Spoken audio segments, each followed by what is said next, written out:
Hello friends, welcome back to the online classes. Yesterday we finished the first poem, Dust of Snow. Today I am going to take second poem, Fire and Ice, by the same poet, Robert Frost. Let us see the central idea of the poem. The central idea around which the entire poem revolves is that only love, equality, mutual understanding and sympathy for one and all can help in establishing peace on the earth.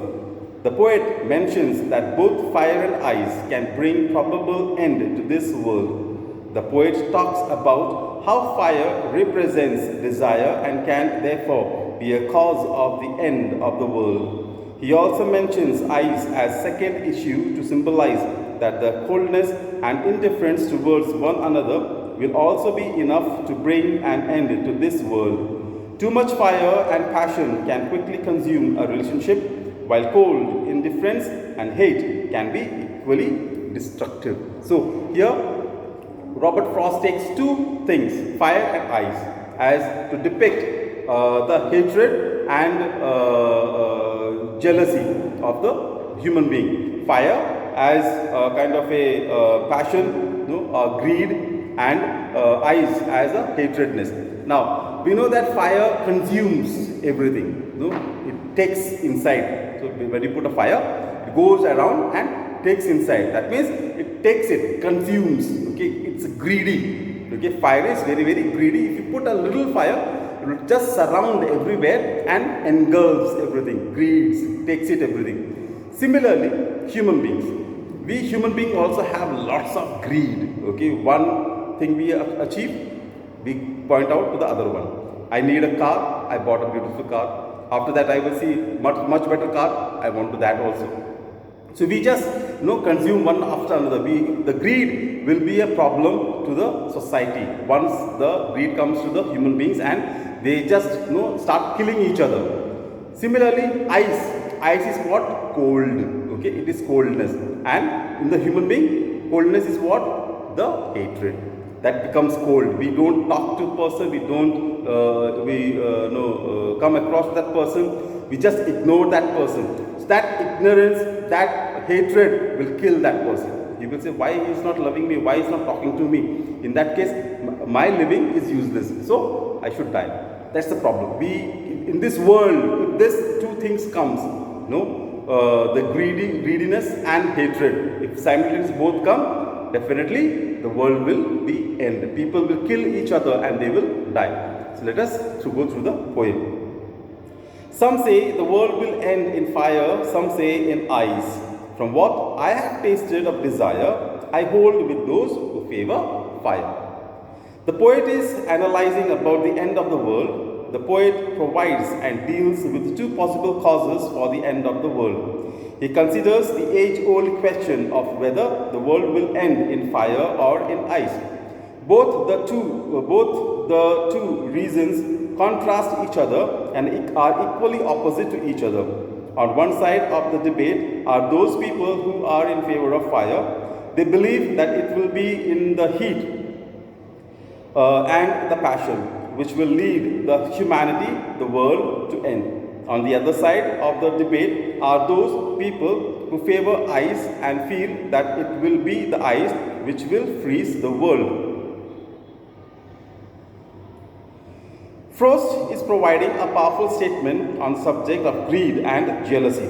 He is saying that above anything else, even hatred, which is the trait of humanity, is most likely to lead the world to its demise.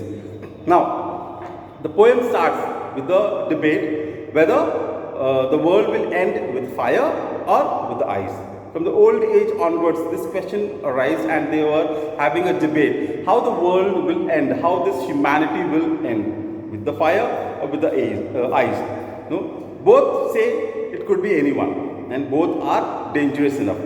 The poet Robert Frost says it could be fire because of the greediness and jealousy of the human being. Once the people are jealous of each other, once the people are greedy, they start acquiring things from each other, killing by each other, then the world will definitely end. We know ancient time, lots of kingdoms were destroyed just because of the greed for the property, greed for the kingdom to expand.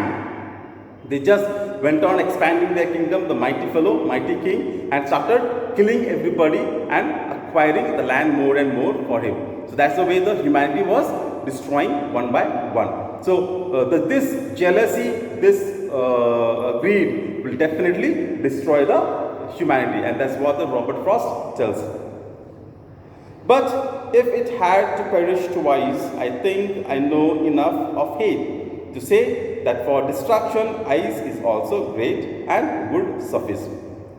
The poet is very much sure of the destruction of the humanity. He first talks about the destruction caused by fire, and in case this fails, then ice will result into hatred that will end humanity one day. Frost goes on to discuss in a more understated manner the power of hate, which is symbolized in the poem by ice. Hate, according to the speaker, is just as powerful as desire. While desire consumes quickly, hate is just as great and powerful. In fact, by ending the poem with the concept of hate. So Robert Frost says that if by chance fire doesn't come, that means if people are not greedy, if people are not jealous, then it could be ice, that is coldness, hatred. Because people hate each other very soon. Once a neighbor, if a neighbor has bought a good car, a good house, then definitely the other neighbor will feel jealous, feel hatred towards him, that I hate that fellow, that he has come above me.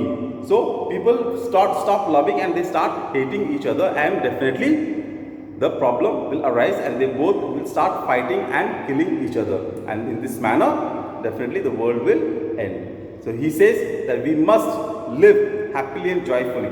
Only love can save the world. It cannot end. Okay, we must love each other instead of having greed and jealousy or hatred towards each other. But only love can save the world. Thank you. Have a nice day.